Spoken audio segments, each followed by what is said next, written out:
Jangan lupa like, comment, dan subscribe. Yang like, comment, dan subscribe ntar masuk surga. Amin. Rezekinya lancar. Amin.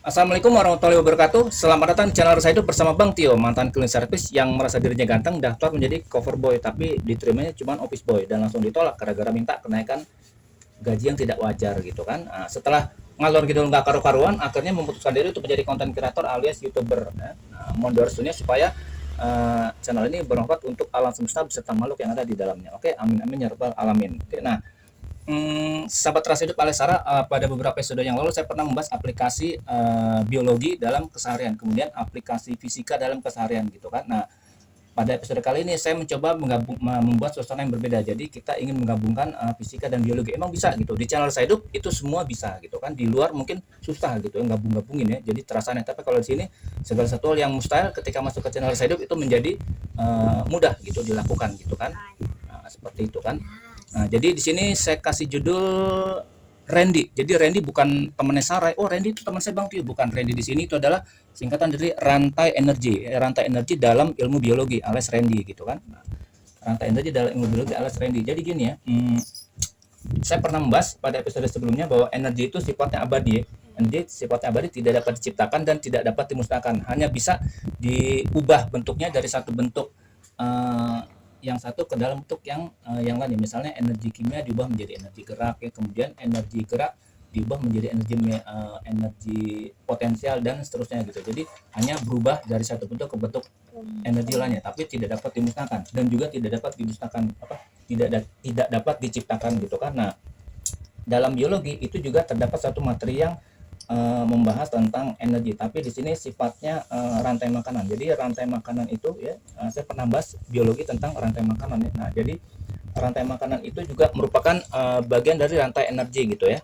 Seperti itu. Nah, kita tahu bahwa matahari itu merupakan sumber energi. Matahari merupakan sumber energi. Nah, panas matahari dan sinar matahari atau panasin ya, panasin itu bukan kita memborong-borong orang biar panas, bukan, tapi di sini panasin juga itu panas dan sinar matahari ya. Jadi panas dan sinar matahari dari matahari sampai ke bumi gitu kan. Nah, di bumi, nah panasin ini yang sampai ke bumi itu digunakan oleh makhluk hidup, jadi manusia, hewan, dan tumbuh-tumbuhan gitu. Itu menggunakan panas dan sinar matahari untuk keperluannya gitu kan. Misalnya hewan menggunakannya untuk menghangatkan badannya gitu kan di saat musim dingin misalnya. Kemudian cahaya matahari digunakan untuk penerangan di siang hari gitu kan. Nah, kemudian panas matahari juga digunakan oleh manusia untuk misalnya mengeringkan pakaian gitu kan, atau mengeringkan makanan gitu kan. Tapi kalau bukan untuk mengeringkan dompet ya. Kalau untuk mengeringkan dompet saya yakin Farah itu lebih paham ya gitu. Jadi untuk mengeringkan makanan gitu dan pakaian ya, seperti itu. Dan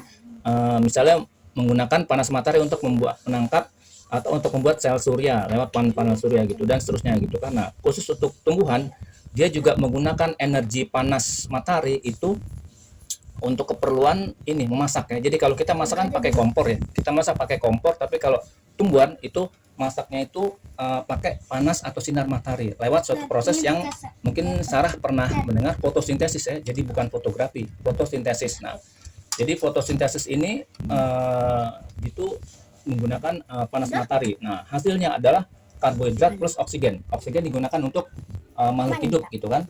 Nah, oksigen digunakan untuk makhluk hidup. Nah, kemudian karbohidrat ini yang dihasilkan dari proses fotosintesis, ada yang dihasilkan dari proses fotosintesis itu disimpan dalam bentuk energi kimia ya. Jadi energi kimia. Jadi tadi dari panas matahari, energi panas diubah menjadi energi kimia di dalam tanaman. Nah, kemudian tadi saya sudah bilang rantai energi ada dalam rantai makanan. Jadi di sini misalnya rantai makanan yang pernah saya bahas itu adalah tanaman ya, dimakan oleh tanamannya, misalnya padi, tanaman dimakan oleh tikus, tikus dimakan ular, ular dimakan elang, elang kemudian dia mati dan terurai oleh menjadi jasad trenik oleh mikroorganisme gitu kan, seperti itu. Nah, dari proses tanaman sampai menjadi jasad trenik ini itu terjadi perubahan energi dari yang satu ke dalam bentuk lainnya. Jadi yang paling ketara di sini adalah energi kimia. Energi kimia pertama, energi panas matahari diubah oleh tanaman menjadi energi kimia dalam bentuk karbohidrat. Nah, energi kimia ini dimakan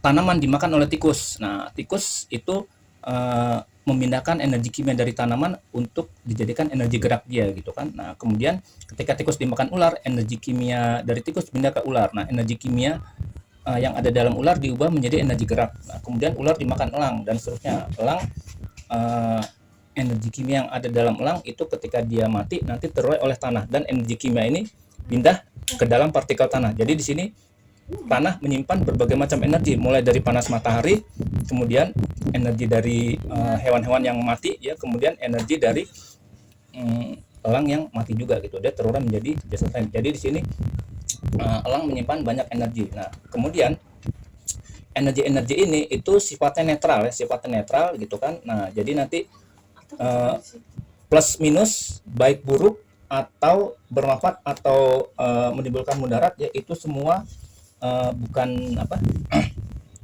bukan bumi atau hewan atau tanaman yang mengubahnya, kita lah ya. Jadi manusia ini ya ditugaskan oleh eh, sang pencipta untuk mengolah energi itu ya. Untuk apa? Untuk kemakmuran bumi ya, atau alam semesta itu yang lebih besar lagi. Nah, dalam mengolah bumi ini kita oleh sang pencipta dibekali ini akal, hati nurani, dan hawa nafsu ya. Akal, hati nurani, dan hawa nafsu gitu kan. Nah, dengan menggunakan akal, hati nurani, dan hawa nafsu ini kita diberikan kebebasan ya. Jadi diharapkan kita mengikuti tugas kita, yaitu memakmurkan bumi dan alam semesta. Tapi seandainya kita ingin menyimpang, Tuhan juga memberikan kebebasan, tentunya dengan segala konsekuensinya, baik buruk ya. Konsekuensinya kalau kita ngikutin perintah kita mendapatkan kebaikan, kalau kita misalnya melanggar perintah itu kita akan mendapat keburukan. Misalnya apa? Kalau kita dalam mengolah bumi itu kita melanggar perintah, kita misalnya menggunakan sumber daya alam dengan seenaknya sendiri gitu kan, pohon ditebang-tebangin gitu kan, terus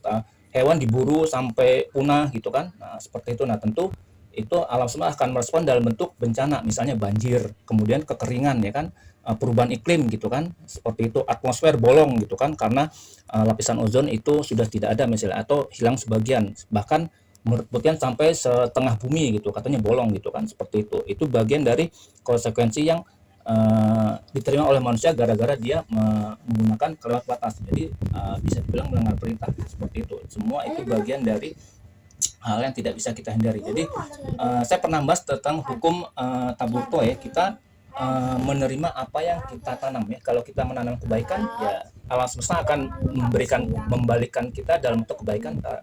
Kalau kita melakukan suatu keburukan ya alam semesta akan meresponnya dalam bentuk keburukan yang akan kita terima, seperti itu ya. Kayak tadi ya, kita babatin pohon akhirnya terjadi banjir gitu kan. Kita menyedot tambang gitu kan, tambang yang harus ada di bumi kita tarik keluar akhirnya terjadi longsor. Jadi semua itu kita yang bikin ya, bukan karena Tuhan benci sama kita, tapi karena kita melanggar aturannya gitu kan, aturan alam semesta. Jadi kalau kita pengen mendapat kebaikannya, lakukan sesuai dengan prosedurnya gitu kan.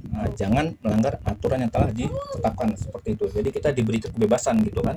Jadi semua seperti itu. Jadi kesimpulannya, kalau kita ingin menerima kebaikan dari alam semesta ya kita harus berbuat baik terhadap alam semesta gitu kan, sesuai dengan tujuan kita diciptakan oleh sang pencipta, yaitu memakmurkan bumi, atau lebih dasar lagi memakmurkan alam semesta, tentu dengan menggunakan hati nurani dan akal. Jangan hawa nafsu. Kalau hawa nafsu bawaannya kan negatif mulu gitu kan. Jadi kita gunakan hati nurani atau akal.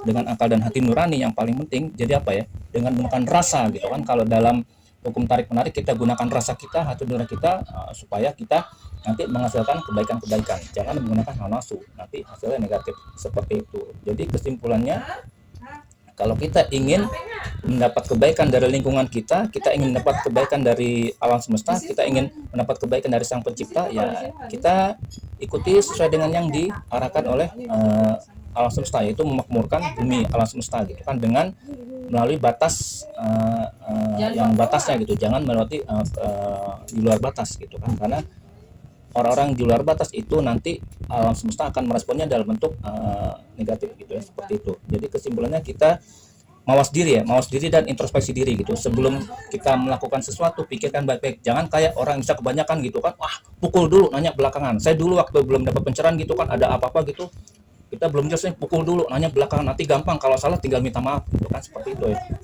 Seperti itu. Oke, nah sekarang saya kadang masih suka suka ya sekali dua kali gitu bablas, tapi saya coba tahan supaya saya bisa itu mawas diri dan introspeksi gitu kan. Jadi supaya nanti kebaikan juga menyertai kita gitu, seperti itu. Jadi gitu ya, mawas diri dan introspeksi kunci supaya kita menerima kebaikan-kebaikan dari lingkungan ya. Jangan pukul dulu baru nanya gitu kan, kalau salah tinggal minta maaf ya, jangan seperti itu ya. Oke, seperti itu.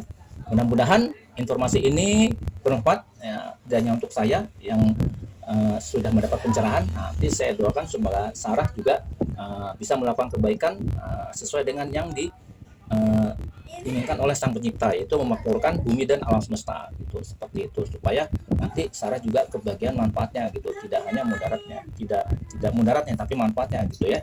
Mudah-mudahan pada episode kali ini bermanfaat untuk Sarah dan untuk tetangga kiri kanan gitu kan, seperti itu. Dan kalau masih bingung saya ini ngomong apa, tonton terus dari awal sampai akhir, jangan di skip supaya tidak gagal mandiri gitu. Kalau masih bingung juga ya kirim pertanyaan atau komen di kolom komentar disertai dengan menekan tombol like, subscribe sama tombol lonceng supaya kalau ada pemboboran data Sarah dapat informasi lebih dulu dari yang lain gitu kan. Dan kalau menurut Sarah ini bermanfaat gitu kan, nah itu saya share ke teman-teman gitu kan, teman-teman arisan ya, ke teman-teman kumpul gitu, ke teman-teman nongkrong gitu kan, ke teman-teman SMA atau teman kuliah itu, atau teman-teman medsos gitu kan, kirim gitu kan, dan informasikan kepada mereka supaya Sarah dapat pahala jariah gitu, pahala bersama gitu kan, karena membagikan informasi seperti itu. Oke, mudah-mudahan episode kali ini bermanfaat dan sampai jumpa pada episode berikutnya yang lebih dahsyat, lebih bertenaga, lebih bergelora, lebih meletup-letup, meledak-ledak gitu kan dari episode